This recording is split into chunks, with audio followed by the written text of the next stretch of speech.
ಗುರುಭ್ಯೋ ನಮಃ. ಓಂ ಗಣಪತಿಯೇ ನಮಃ. ನಿಗೂಢ ಭವಿಷ್ಯ ಫಲ ಚಾನಲ್ಗೆ ಸ್ವಾಗತ.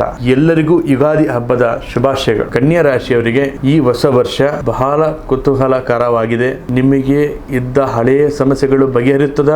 ನಿಮ್ಮ ರಾಶಿ ಅಧಿಪತಿ ಬುಧನ ಅನುಗ್ರಹ ಹೇಗಿದೆ, ಗ್ರಹಗಳ ಸಂಚಾರದಿಂದ ನಿಮ್ಮ ಜೀವನದಲ್ಲಿ ಯಾವ ರೀತಿ ಬದಲಾವಣೆ ಇದೆ ಎಂದು ಈ ವಿಡಿಯೋದಲ್ಲಿ ತಿಳಿಸಿಕೊಡುತ್ತೇನೆ. ಈ ವಿಡಿಯೋನ ಲೈಕ್ ಮಾಡಿ, ಶೇರ್ ಮಾಡಿ. ಶನಿಯು ನಿಮ್ಮ ರಾಶಿಯಿಂದ 7ನೇ ಮನೆ ಸಂಚರಿಸುತ್ತಿದ್ದಾನೆ.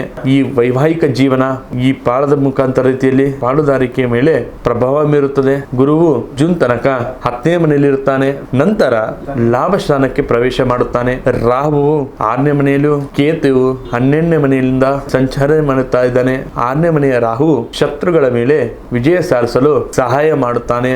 ಇನ್ನು ರಾಹು 6ನೇ ಮನೆ ಇರುವುದರಿಂದ ಕೆಲಸದ ಸ್ಥಳದಲ್ಲಿ ನಿಮ್ಮ ವಿರೋಧಿಯ ಮೇಲೆ ನೀವು ಮೇಲ್ಗೆ ಸಾಗುತ್ತೀರಿ.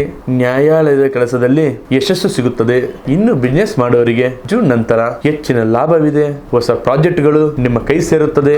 ಆದರೆ 7ನೇ ಮನೆ ಶನಿ ಇರುವುದರಿಂದ ಪಾರ್ಟ್ನರ್ಶಿಪ್ ಮಾಡೋದ್ರಿಂದ ಎಚ್ಚರಿಕೆವಿರಲಿ. ಇನ್ನು ಆರ್ಥಿಕ ಸ್ಥಿತಿಯಲ್ಲಿ ವರ್ಷದ ಜೂನ್ ನಂತರ ಗುರು ಲಾಭ ಸ್ಥಾನಕ್ಕೆ ಬರೋದ್ರಿಂದ ಹಣದ ಅರಿವು ಅದ್ಭುತವಾಗಿರುತ್ತದೆ. ಹಳೆ ಹೂಡಿಕೆಗಳಿಂದ ಈ ವರ್ಷ ನಿಮಗೆ ಹೆಚ್ಚಿನ ರಿಟರ್ನ್ ಸಿಗುತ್ತದೆ. ಸೈಟ್ ಅಥವಾ ಮ್ಯೂಚುವಲ್ ಫಂಡ್ ಅಲ್ಲಿ ಹೂಡಿಕೆ ಮಾಡಲು ಒಳ್ಳೆಯ ಸಮಯ.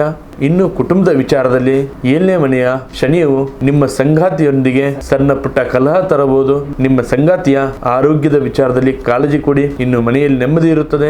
ಕೇತುವ ಪ್ರಭಾವದಿಂದ ಮನಸ್ಸಿನಲ್ಲಿ ಏನೋ ಒಂದು ಅಶಾಂತಿ ಇರುತ್ತದೆ. ಆಧ್ಯಾತ್ಮಿಕವಾಗಿ ಪ್ರವಾಸ ಸಂಚಾರ ಮಾಡುವುದು ಇರುತ್ತದೆ. ಇನ್ನು ಆರೋಗ್ಯದ ವಿಚಾರದಲ್ಲಿ ಮಿಶ್ರ ಫಲ ಅನ್ಬೋದು. ಚರ್ಮಕ್ಕೆ ಸಂಬಂಧಪಟ್ಟ ಸಣ್ಣ ಪುಟ್ಟ ಸಮಸ್ಯೆಗಳು ಬರಬಹುದು. ಯಾವುದೇ ರೀತಿ ದೊಡ್ಡ ಪ್ರಮಾಣದಲ್ಲಿ ತೊಂದರೆಗಳಿಲ್ಲ. ಯೋಗ ಮತ್ತು ಪ್ರಾಣಾಯಾಮ ಮಾಡುವುದರಿಂದ ಮಾನಸಿಕವಾಗಿ ಶಾಂತಿ ಪಡಬಹುದು. ಇದರ ಅದೃಷ್ಟ ಸಂಖ್ಯೆ 3, 5, 6. ಅದೃಷ್ಟ ಬಣ್ಣ ಹಸಿರು ಮತ್ತು ಪಚ್ಚೆ ಬಣ್ಣ. ಪ್ರತಿದಿನ ನೀವು ವಿಷ್ಣು ಸಹಸ್ರ ಪಠನೆ ಮಾಡಿ ಪ್ರತಿ ಗುರುವಾರ ಗಣಪತಿಗೆ ಕರಿಕೆ ಹುಳ್ಳನ್ನು ಅರ್ಪಿಸಿ ಸಂಕಷ್ಟ ಚತುರ್ಥಿ ದಿನ ವ್ರತ ಮಾಡಿ ಬಡವರಿಗೆ ನಿಮ್ಮ ಕೈಯಲ್ಲಿ ಆದಷ್ಟು ಸಹಾಯ ಮಾಡಿ. ಇದಾಯಿತು ಕನ್ಯಾ ರಾಶಿಯವರ 2026ರ ಯುಗಾದಿ ಭವಿಷ್ಯ. ನಿಮ್ದು ಕೂಡ ಕನ್ಯಾ ರಾಶಿ ಆಗಿದ್ದರೆ ನಿಮ್ಮ ಕುಲದೇವರನ್ನ ಹೆಸರನ್ನು ಕಮೆಂಟ್ ಮಾಡಿ, ಈ ವಿಡಿಯೋನ ಲೈಕ್ ಮಾಡಿ, ಶೇರ್ ಮಾಡಿ. ಹಾಗೆ ನಿಮ್ಮ ಜೀವನದಲ್ಲಿ ಯಾವುದೇ ಕಠಿಣ ಸಮಸ್ಯೆಗಳಿದ್ರೂ ಕೂಡ ನೇರವಾಗಿ ಬಂದು ಭೇಟಿಯಾಗಿ, ಇಲ್ಲಾದರೆ ಡಿಸ್ಪ್ಲೇಲಿ ಕಾಣ್ತಕ್ಕಂಥ ನಂಬರಿಗೆ ಈ ಕೂಡಲೇ ಕರೆ ಮಾಡಿ. ಧನ್ಯವಾದಗಳು.